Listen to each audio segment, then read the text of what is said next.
అస్సలు ఈ రోహింగ్యన్స్ ఎవరు?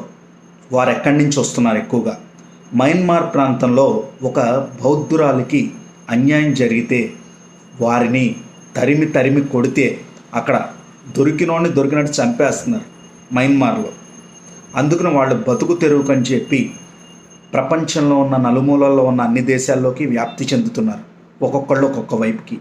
అలా వ్యాప్తి చెందిన వాళ్ళలో కొంతమంది భారతదేశంలోకి ఎంటర్ అయ్యారు.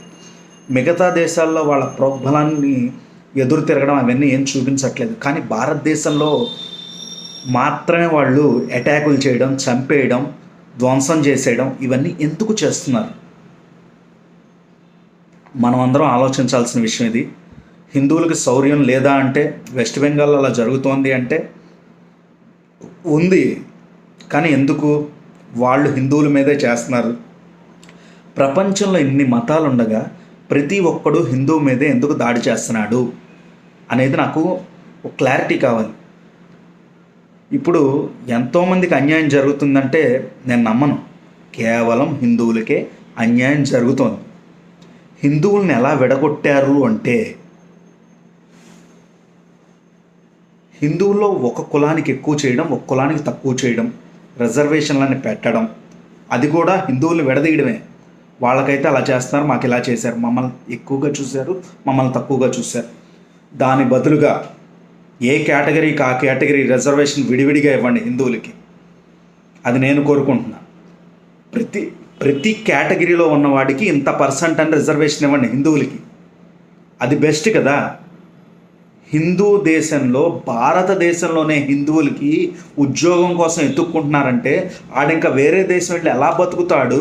ఆడు ఎలా బతకాలి? ప్రభుత్వమే దీనికి ఒక సొల్యూషన్ చూపించండి. కనీసం రుణాలైనా ఇవ్వండి, యువతకి ఉపాధి కల్పించండి.